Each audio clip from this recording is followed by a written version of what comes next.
Hi darlings, ఎలా ఉన్నారు? కొత్త ఫోన్ కొన్న తర్వాతకి ఇదే నా ఫస్ట్ వీడియో అన్నట్టు. ఏ ఫోన్ చెప్పలేదు కదా, వివో X300.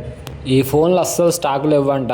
ఆర్డర్ పెట్టిన 4 రోజుల తర్వాతకి వచ్చింది. ఫోన్ ఓపెన్ చేస్తుంటే నా చేతులు వణుకుతున్నాయి. జారి పడితే నా పరిస్థితి ఏంద్రా నాయనా అని. ఇన్ని రోజులు వీడియోస్ రికార్డ్ చేయాలనుకున్నప్పుడు భయపడేటోని. స్టోరేజ్ వల్ల ఫోన్ హ్యాంగ్ అయిపోద్ది, స్టోరేజ్ ఫుల్ అయిపోద్ది అని. ఇప్పటి నుంచి ఆ భయమే లేదు. ఫుల్ స్టోరేజ్, పిచ్చి పిచ్చి వీడియోస్ తీస్తా.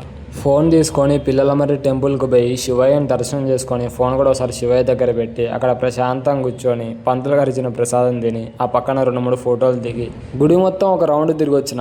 ఎంత బాగుందో గుడి, ఎంత ప్రశాంతంగా ఉందో. దగ్గర 700 సంవత్సరాల కిందటదంట ఈ గుడి. చూస్తేనే మనకు అర్థమైపోద్ది. ప్రతి మెట్టు, ప్రతి పిల్లర్ రాయితోటి ఉంటుంది. చాలా బాగుంటుంది గుడి. వీలుంటే ఒకసారి ట్రై చేయండి. మన సూర్యాపేటకి 7 కిలోమీటర్ దూరంలోనే ఉంది. అట్లా పుట్టినరోజు వేడుకలు ప్రశాంతంగా అయిపోయినాయి. ఇంటికి వచ్చిన తర్వాత ఇంకో కేక్ కోసి పడుకున్నా. ఉంటాను, బాబాయ్.